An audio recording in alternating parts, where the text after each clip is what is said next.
আজকে আমি যে ড্রামাটার এক্সপ্লেন করতে যাচ্ছি তার কাহিনীটি এমন যে একটি সায়েন্সের টিচার তার ছেলেকে বুলিদের হাত থেকে বাঁচানোর জন্য একটি ভাইরাস তৈরি করে। আর সেই ভাইরাস যখন পুরো স্কুলে ছড়িয়ে পড়ে আর স্কুল থেকে পুরো শহরে, তবে স্কুলের কিছু স্টুডেন্ট তখনও বেঁচে গিয়েছিল। আর কিভাবেই বা এই ভাইরাসটা ছড়িয়েছে আর তারা কিভাবে বেঁচে গিয়েছিল, এই সকল কাহিনী নিয়েই আজকের ভিডিওটি। তাহলে চলুন ভিডিওটি শুরু করা যাক।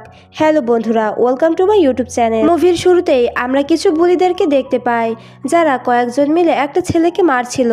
যেহেতু তারা অনেকজন ছিল তাই ছেলেটি কিছুই করতে পারছিল না। ছেলেটির নাম ছিল জিনসো। কিছুক্ষণ মারার পর জিনসো কেমন যেন হয়ে যাচ্ছিল। জিনসো শুধু বুলিদেরকে মারতে যাচ্ছিল, তখনই পা পিছলে জিনসো ছাদ থেকে পড়ে যায় আর এতে বুলিরা কিছুটা ভয় পেয়ে যায়। তারপর সিন চলে যায় একটি হসপিটালে, যেখানে একটা মানুষ আসে আর ডাক্তাররা যখন সবাই ব্যস্ত ছিল সে চুপিসারে একটা রুমে চলে যায়। আর সেই রুমে আমরা জিনসোকে দেখতে পাই। আসলে এই মানুষটা ছিল জিনসোর বাবা। জিনসো তার বাবাকে বলছিল, আমার খুব রাগ হচ্ছে বাবা, আমি ওদের সবাইকে মেরে ফেলতে চাই। জিনসো তার নিজের মধ্যে ছিল না, তাকে কোনো স্বাভাবিক মানুষের মতো লাগছিল না। জিনসো তার বাবাকেও কামড়াতে যাচ্ছিল। জিনসোর বাবা বুঝতে পারছিল যে তার ছেলে এখন আর মানুষ নেই, সে এখন একটি জম্বিতে পরিণত হয়েছে। তাই তার পাশে থাকা একটি বই দিয়ে জিনসোকে মারতে থাকে। আর মারতে মারতে এক পর্যায়ে জিনসো অজ্ঞান হয়ে যায়। তার বাবা তাকে একটি লাগেজের মধ্যে রেখে দেয়। হঠাৎ লাগেজটা নড়াচড়া করতে থাকে আর জিনসোর হাত বেরিয়ে আসে। জিনসোর বাবা হাত ধরলেই জিনসো তার বাবার হাতটা শক্ত করে ধরে নেয়। আর এরপরে সিন চলে আসে একটি স্কুলে, যেখানে টিচার আর সকল স্টুডেন্টরা মিলে স্কুল পরিষ্কার করছিল। কেউ স্কুলের হসপিটাল পরিষ্কার করছিল, আবার কেউ তো বারান্দা পরিষ্কার করছিল। সবাই মিলে স্কুল পরিষ্কার করতেই ব্যস্ত ছিল। তখনই আমাদেরকে একটি মেয়েকে দেখানো হয়, একটা খালি রুমে শুয়েছিল। যখন ওই মেয়েটি ওই রুম থেকে চলে যাচ্ছিল তখনই সে সায়েন্স ল্যাব থেকে একটি আওয়াজ শুনতে পায়। আর কিসের আওয়াজ এটা দেখতে গেলে সে দেখে একটা বক্সের ভিতর থেকে শব্দ হচ্ছে। আপনাদের তো বলাই হয়নি, এই মেয়েটির নাম ছিল হিয়নজু। হিয়নজু বক্সটা উঠিয়ে দেখে তাতে একটি ইঁদুর আটকে রাখা রয়েছে। ইঁদুরটা স্বাভাবিক ছিল, তাই হিয়নজু হাত দিয়ে ইঁদুরটাকে ওখান থেকে বের করতে যাচ্ছিল। তখনই ইঁদুরটা অস্বাভাবিক হয়ে হিয়নজুর হাতে কামড় দেয়। হঠাৎ সেখানে জিনসোর বাবা অর্থাৎ মিস্টার লি চলে আসে। হিয়নজু বলে, আমার হাতে কামড় দিয়েছে, আমি হসপিটালে যাচ্ছি।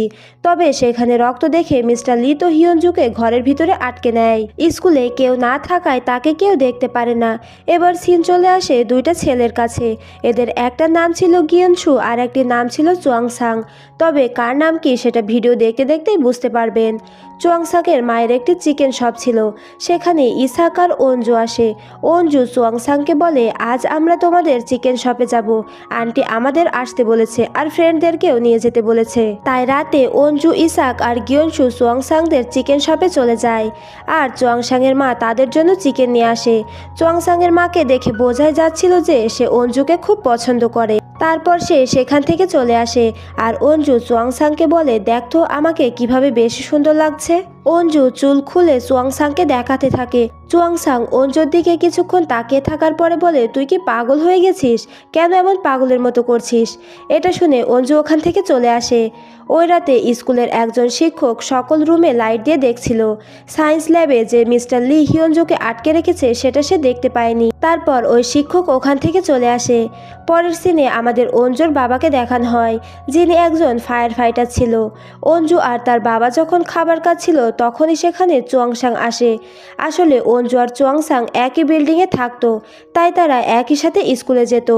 অঞ্জু চুয়াংসাংকে দেখে চলে আসে আর স্কুলে যাওয়ার জন্য রক পেপার সিজার খেলে, কারণ তাদের মধ্যে যে এই খেলায় জিততে পারবে সেই এই দুটো ব্যাগ স্কুল রুমের পর্যন্ত নিয়ে যাবে। ওই খেলায় চুয়াংসাং জিতে যায়, তাই অঞ্জু তার ব্যাগ স্কুল পর্যন্ত নিয়ে যায়। এই মেয়েটির নাম ছিল নায়ন। তারা খুব বড়লোক ছিল, তাই সে গরিবদেরকেও মোটেও পছন্দ করতো না। এদিকে কিছু ছেলে স্কুল লেট হয়ে যাবে বলে দৌড়াচ্ছিল আর নায়নকে বলে তাড়াতাড়ি চলে। স্কুলের সব ছেলেমেয়েরাই দৌড়াচ্ছিল যাতে স্কুলে যেতে দেরি না হয়ে যায়। তখন সুয়োক নামের এই ছেলেটি দেখে বুলিরা একটি মেয়েকে একটি ছেলেকে নিয়ে যাচ্ছে, তাই সুয়োকও তাদের পিছনে পিছনে যায়। সেই বুলিরা মেয়েটির জামা খুলে ভিডিও করছিল। তখন সেখানে সুয়োক আসে আর তাদেরকে নিয়ে যেতে গেলে ওই ছেলেটি পিছন থেকে বলে তার সাথে নাকি তার মায়ের ফেসবুকে অ্যাড রয়েছে, সে যদি এখন এখান থেকে চলে যায় তাহলে ওই ভিডিওটি তার মায়ের কাছে দিয়ে দেবে। এটা শুনে মেয়েটি আবারও তাদের কাছে ফিরে আসে। পরের সিন চলে আসে অঞ্জুর কাছে। অঞ্জু সুয়েককে বলে স্কুল শেষে আমার সাথে একটু ছাদে দেখা করবে, আমার কিছু কথা আছে। এখানে আমরা বুঝতে পারি অঞ্জু সুয়েককে পছন্দ করত।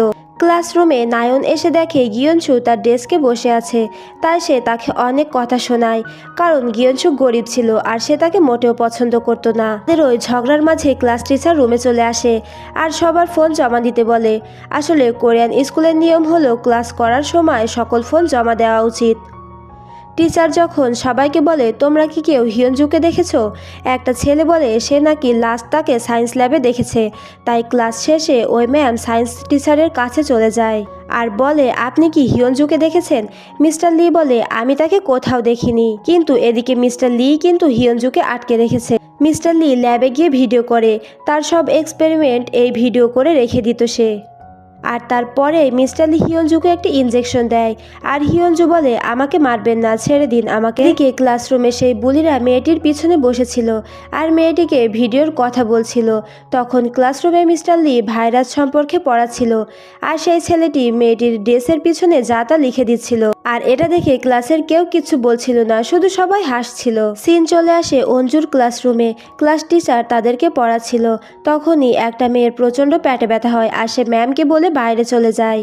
ক্লাস টিচার নামরাগে কিছু কোশ্চেন করে আর সে তো সঠিক অ্যান্সার দেয়। তখন সুয়োগকে বলে বলো নামরা কি বলল। তখন সুয়োগ বলে নামরা যা বলেছে তাই ঠিক, তবে নামরা কি বলেছে এটা কিন্তু সুয়োগ শোনেনি। সুয়োগের এই কথা শুনে ক্লাসে সবাই হাসাহাসি করছিল। তখনই হঠাৎ সেখানে হিয়নজু আসে। হিয়নজু ক্লাসে এসেই পড়ে যায়। হিয়নজু বলতে থাকে সায়েন্স টিচার মিস্টার লি নাকি তাকে আটকে রেখেছে আর সে নাকি তাকে মেরে ফেলতে চায়। তখন সুয়োগ হিয়নজুকে নিয়ে হসপিটালে চলে যায়। তারপর হিয়নজুর তাপমাত্রার কম হওয়ার জন্য তাকে কম্বল দিয়ে ধরে রাখা হয়। ততক্ষণে হিয়নজুর মধ্যে পুরো ভাইরাসটি ছড়িয়ে পড়েছে। ক্লাসরুমে সবাই বলাবলি করছিল যে মিস্টার লি এর শরীর থেকে নাকি পচা মাছের গন্ধ বের হয় আর মিস্টার লি এর ছেলেরা যারা বুলিং করেছিল তাদের মধ্যে নাকি হিয়নজু ছিল, তাই মিস্টার লি তার থেকে বদলা নিচ্ছে। তখনই ইসাক এসে বলে হিয়নজু নাকি সবাইকে কামড় দিচ্ছে আর অঞ্জুকেও নাকি সে কামড় দিয়েছে। এটা শুনে চুয়াংসাং তাড়াহুড়ো করে অঞ্জুর কাছে যায়। এদিকে ফায়ার সার্ভিস এসে হিয়নজুকে হসপিটালে নিয়ে যায়। অঞ্জুর বাবা অঞ্জুর হাতে ব্যান্ডেজ করে দেয় আর সেখান থেকে চলে যায়।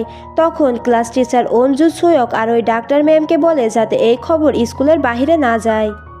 সবাই চলে গেলে অঞ্জু সুয়েককে বলে আমার সাথে ডেটে যাবে আর অঞ্জু নাম ট্যাগটা তাকে দিয়ে দেয়। তখনই সেখানে চুয়াংসাং আসে আর অঞ্জুর হাত চেক করে। খুব ভয়ে ভয়ে বলে তোমার কিছু হয়নি তো। অঞ্জু বলে না, আমার শুধু একটু লেগেছে, কেউ কামড় দেয়নি। অঞ্জু চলে গেলে চুয়াংসাংকে বলে তুই কি অঞ্জুকে পছন্দ করিস। তখন চুয়াংসাং একটু থেমে বলে সারা স্কুল যদি জম্বিতে ভরে যায় আর আমি আর অঞ্জু যদি বেঁচে থাকি তাও আমি ওকে ডেট করব না। এদিকে ওই সায়েন্স টিচার এসে দেখে হিয়নজু সেখানে নেই। সে যেতে গেলে সেখানে টিচাররা সবাই চলে আসে আর মিস্টার লিকে বলে হিয়নজুকে হসপিটালে নিয়ে যাওয়া হয়েছে, ওকে আমার কাছে রেখে দিন, ওকে হসপিটালে পাঠানো যাবে না। তবে মিস্টার লি এর কথা কেউ শুনছিল না আর তাকে পুলিশের কাছে ধরিয়ে দেওয়া হয়। সিন চলে আসে ডক্টর ম্যামের কাছে। হিয়নজুকে ইনজেকশন দিতে গিয়ে তার হাতে কামড়ে দিয়েছিল, তাই সে এখন চোখ মুখ লাল হয়ে যাচ্ছে আর তার অস্বাভাবিক মনে হচ্ছে আর ধীরে ধীরে এক সময় সেও জম্বি হয়ে যায়। টিফিনের সময় রুমের পাশ দিয়ে সবাই ক্যান্টিনে যাচ্ছিল। তখনই দুইটা ছেলে ম্যামকে দাঁড়িয়ে থাকতে দেখে আর ভিডিও করতে করতে বলে আজ একটু বেশি বোধহয় মাল খেয়ে ফেলেছে, তাই হয়তো ম্যাম এমন করছে। তখনই ওই ম্যাম এসে একটি ছেলেকে কামড় দিয়ে মাংস তুলে নেয়। এটা দেখে সবাই পালিয়ে যাচ্ছিল আর সাথে সাথে ওই ছেলেটিও জম্বিতে পরিণত হয় আর ক্লাসরুমে গিয়ে সবাইকে কামড় দিতে থাকে। তাই ওই স্কুলে ধীরে ধীরে অনেকেই জম্বিতে পরিণত হয়। এদিকে ক্যান্টিনে খাবার খাওয়ার সময় ইসাকে অঞ্জু বলে আমি সুয়োকে বলে দিয়েছি যে আমি তাকে পছন্দ করি।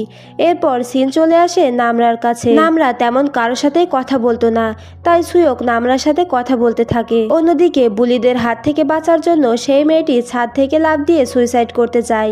সেখানেই ওই ছেলেটি চলে আসে আর বলে আমি সব কিছু ঠিক করে দেব, তুমি নিচে চলে আসো। মেয়েটি বলে যখন ওরা আমার ভিডিও করছিল তখন তুই কেন কিছু বলতে পারিসনি। মেয়েটি ছাদ থেকে লাফ দিতেই যাবে, তখনই সে দেখে স্কুলের সব বাচ্চারা লাফ দিচ্ছে ছাদ থেকে, সবাই একে অপরকে কামড়ে দিচ্ছে। সবাই যখন জম্বি হয়ে যাচ্ছিল নামরা তখন ইয়ারফোন লাগিয়ে বই পড়ছিল। তখনই সুয়োক এসে নামরার হাত ধরে দৌড়াতে থাকে। এদিকে ক্যান্টিনে ইসাক অঞ্জুকে বলছিল চুয়াংসাং আর সুয়োক তো অনেক ভালো বন্ধু, তুই চুয়াংসাংকে বলে দেখ ও কিছু করতে পারে কিনা। অঞ্জু চুয়াংসাংকে বলে সুয়োককে আমি পছন্দ করি, এটা তুই ওকে বলে দিস। এটা শুনে তো চুয়াংসাং চুপ হয়ে যায়, কারণ চুয়াংসাং অঞ্জুকে অনেক পছন্দ করত। অঞ্জু বলে তুই কি সুয়োককে বলবি? চুয়াংসাং বলে সুয়োক আমার অত ভালো বন্ধু না, আর সে এটা বলে দূরে চলে যায়। তখনই দরজা দিয়ে সবাই দৌড়াতে থাকে আর ক্যান্টিনে আসে। সবাই ধাক্কাধাক্কির কারণে অঞ্জু নিচে পড়ে যায়। সে দেখে একজন আরেকজনকে কামড় দিচ্ছে। এগুলো দেখে সে ভয়ে ওখান থেকে উঠতে পারছিল না। আর তখনই একটি জম্বি অঞ্জুর কাছে আসে। আর এখানেই 1 নাম্বার পর্বের সমাপ্তি ঘটে। তো পরের পর্ব দেখতে হলে আমাদের চ্যানেলটিকে সাবস্ক্রাইব করে রাখবেন। ভিডিওটি ভালো লাগলে লাইক করবেন এবং আপনাদের সুন্দর মতামত কমেন্ট বক্সে জানিয়ে যাবেন।